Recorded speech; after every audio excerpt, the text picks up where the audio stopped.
Going back and looking at the video from Saturday, really pleased as a football team as a whole how we played and performed against a really good Southern Illinois team at their place. They'd been playing very well, especially at home, winning all their home games up until Saturday. I thought our defense did an exceptional job of kind of being in a bend but don't break mentality, and their longest play was 30 yards, which ultimately became the big determining factor in the game with the explosive plays we were able to get. And we talked quite a bit on Friday and Saturday with the guys of if we can get, they're going to move the ball between the 20s, but in the red zone we had to be successful and force them into some field goals, and that potentially would be the determining outcome, and it was. And a number of guys played exceptionally well. Nick DeLuca, I think, had 20 tackles, played a really good game. I was so impressed with the heart and of Greg Menard, who played with one leg and played 60 snaps basically, and did a great job. And then offensively, we were able to do what we wanted to do, that we've emphasized the last couple of weeks, is run the football. It was a lot more difficult in the fact of they lined up in a bunch of different fronts, a bunch of different blitzes, and it was, the guys up in the box as well as the coaches on the sideline and our offensive line just kind of filtering through a lot of the stuff that they saw to be able to come to the sideline and say, we can do this, we can change this, because we had a lot of different run plays that we attempted, tried. Some we had success with, some we didn't. I think obviously Easton's ability to stretch the edge opened up a lot of things inside, and that was really positive to see.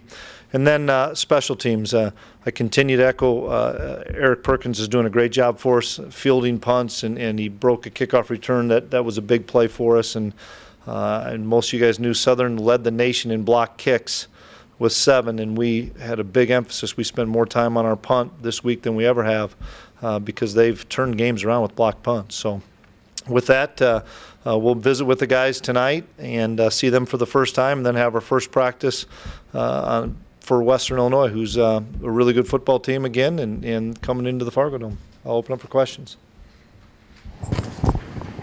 With Western Illinois bringing back so many numbers and the tough game that it was last year, what's your biggest takeaway from last year coming into this one? They did a great job, both sides of the ball, scheming us and really took it to us up front, both sides of the line of scrimmage. I thought they controlled the football game. We ended up winning the game, but I thought they controlled it for most of that game. And so with the multitude of returnees that they have back, I know our guys we're gonna watch a lot of that tape as well as what they've done this year. But they already have our attention, I know, because they whipped us up front last year. Coach, what was the sideline warning issue, and is it fixed? Well, that's a good question. I'm kind of waiting to see from the league office or from our officials. From our understanding, when somebody changes personnels, you're able to come out onto the white area, make your call, and then step back. And what happened was we made our call, they changed personnel, so we walked back out to make the call, and they threw the flag, which I didn't agree with, but he threw the flag. Western Illinois is coming off of a loss, and now they're playing for pretty much their playoff lives. Is that going to be an emphasis to the guys this week? Everybody's playing for their playoff lives every week, really. Indiana State was, North Dakota State we still are. No, it can't be. The emphasis has to be on doing what we've done. Win each day in preparation to give us an opportunity on Saturday. And they went to the Unidome and beat Northern Iowa, which is a tough place to play, and really controlled that football game. And they're coming in here with a lot of confidence after how they played us at their place last year. They're a big physical football team with tremendous skill players, and they've got a returning quarterback. And in this league, as you guys have seen, there's some dynamite quarterbacks in this, and so we'll have our hands full. I saw him yesterday, and he felt much better, but we'll get a better evaluation of him probably on Tuesday. Is Jalen Bush kind of the guy to step in, or I know you have we played both Jalen and Andrew, and we'd probably do the same, practice them both, make sure we need to have 2, so we have to.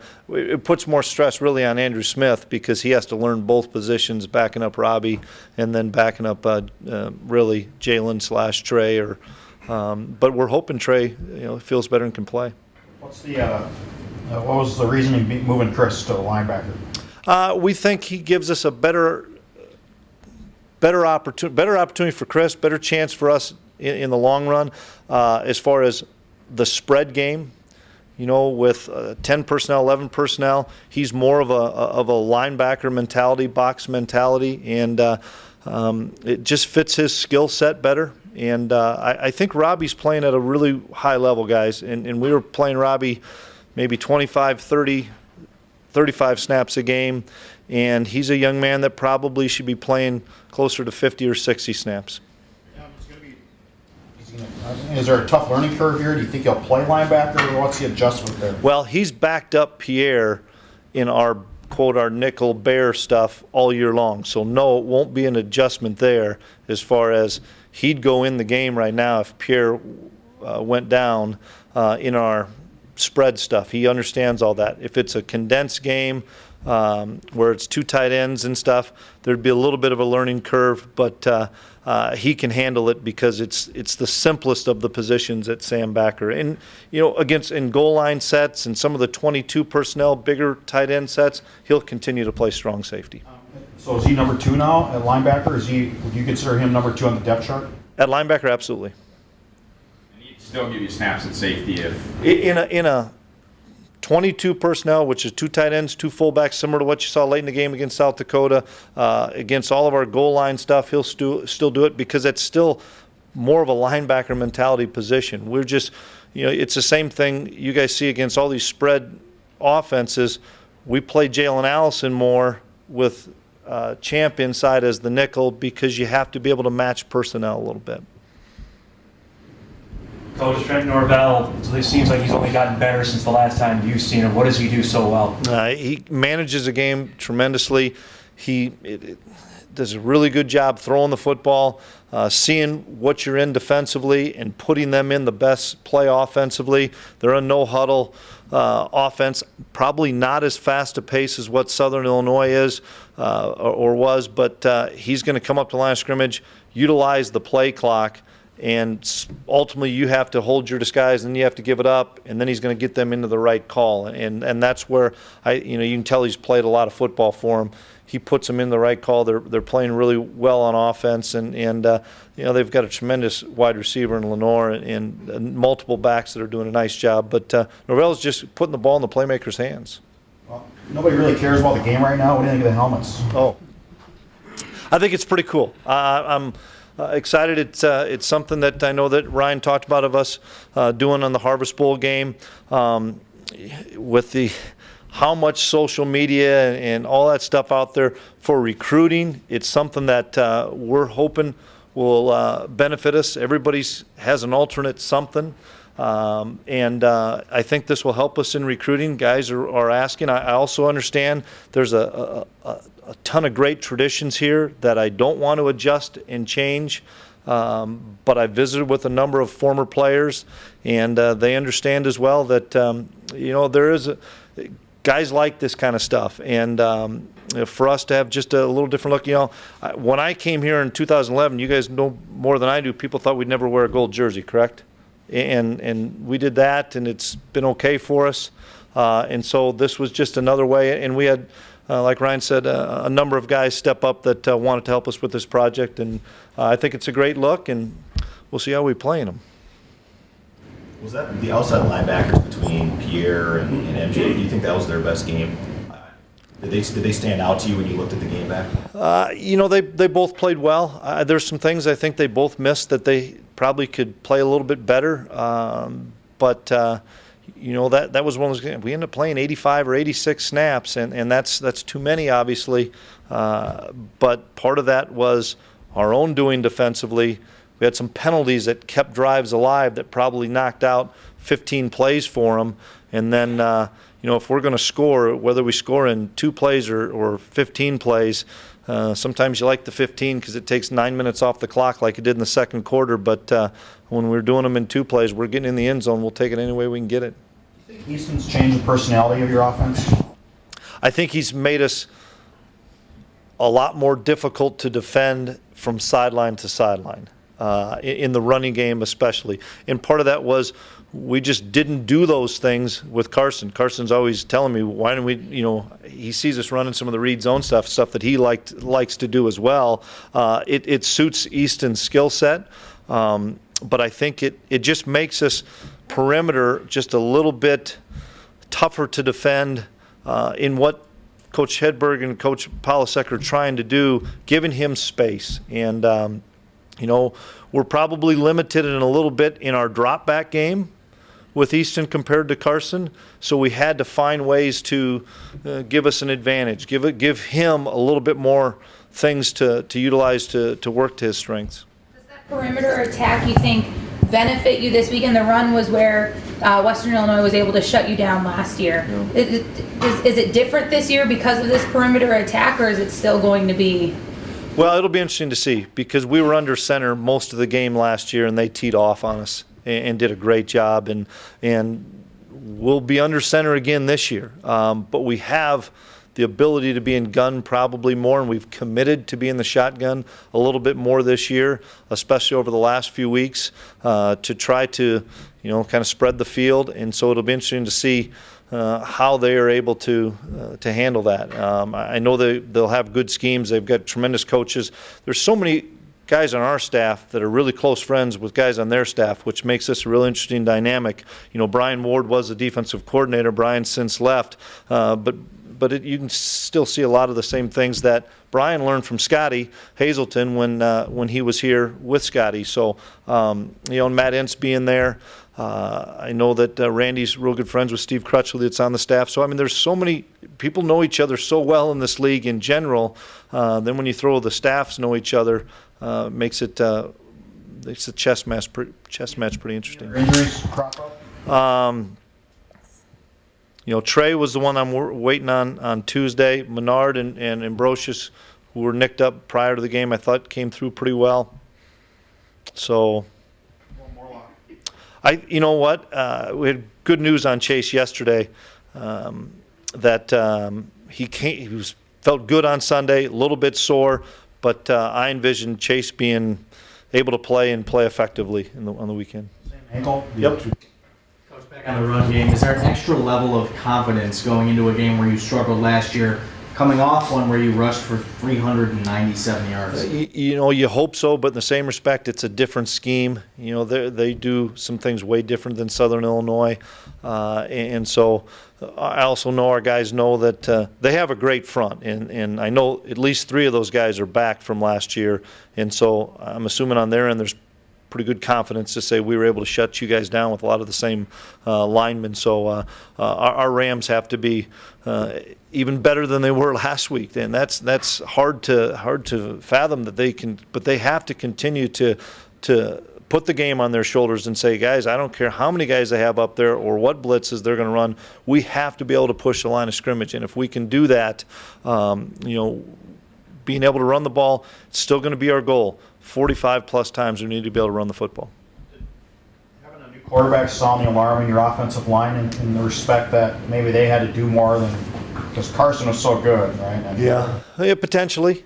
As far as we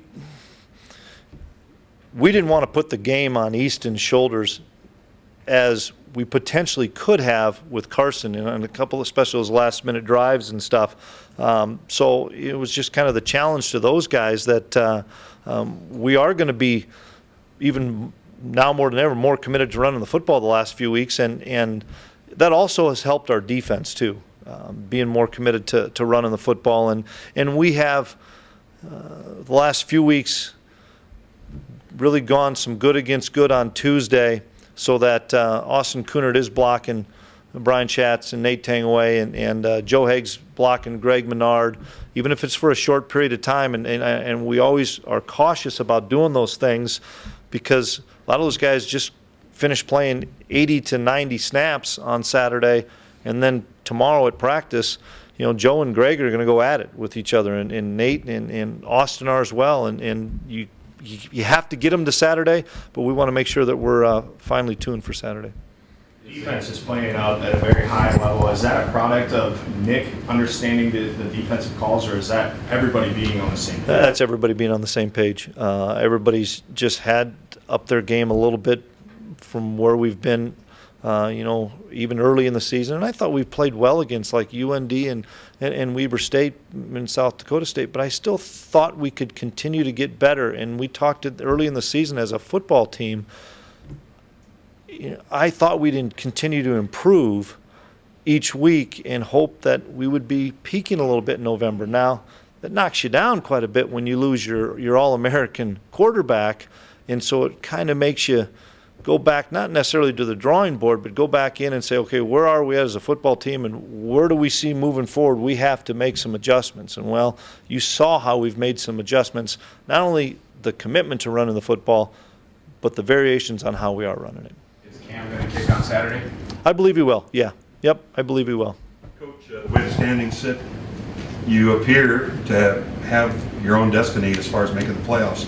Do you play that card with the team, or is it too early? It's too early in my mind. I think the guys know all that stuff, but I think if you get caught up in that stuff, you don't play your best, and that's the bottom line, is just making sure that you control what you can control, and that's your preparation to give yourself an opportunity to win. We all know, and we keep talking about it in here over and over again, anybody's going to beat anybody, and Indiana State almost proved it on Saturday at Illinois State. And this league is so good. I hope we don't beat each other up too much, that we don't get the 5 that we potentially would deserve. How much do you notice the intensity change in November? Does it go up another notch? Well, I hope so. It needs to. Now we're down to 3 football games, and it all is, each game has a different magnitude, but this one's the most important one. And no matter the outcome of this one, the next one's going to be the most important one. And so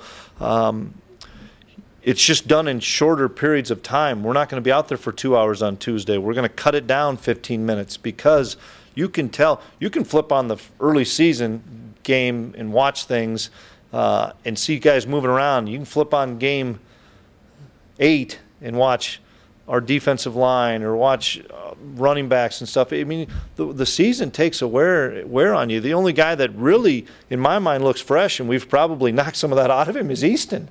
Easton looks really fast. Well, let's see what happens if he's carrying the ball. How many times did he even carry it on Saturday? 16 times, We don't want to have to do that, but right now that's given us the best opportunity. And he's fresh, and we have to keep him fresh. Coach, it's obviously a race that USD lost with back-to-back wins, but any sense of, we got to play better in this building than the last time we were in here? No, we don't get into that stuff. It's just the next game, and we're fortunate to be back at home. You feel Easton tries to target RJ a little too much with them being former high school teammates? Well, you'd hope so. No, I mean, it was the route that was called that he scored the second touchdown on a great move. We knew we had leverage on the safety, and then the first touchdown we had, it would just happen to be where he was at. You guys trying to get Zach more involved?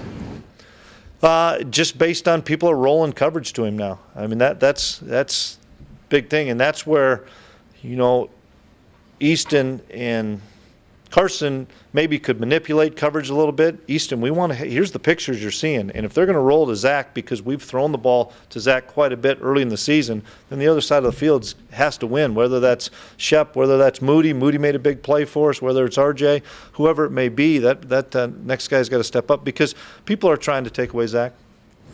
Kicker on Saturday, Coach, and is We're that gonna- a situation where you talk to Cam face-to-face? Yeah, we talked after the game. I thought at that time Ben gave us a little bit better opportunity, and Cam's going to be fine. It was windy, and we probably put him in the second situation deeper than we should have. We could have we had the first down, we have a holding, then we take a sack. So what could have been a 30-yard field goal, getting him back on track, it ends up being a 43-yarder into that wind, but he'll be okay.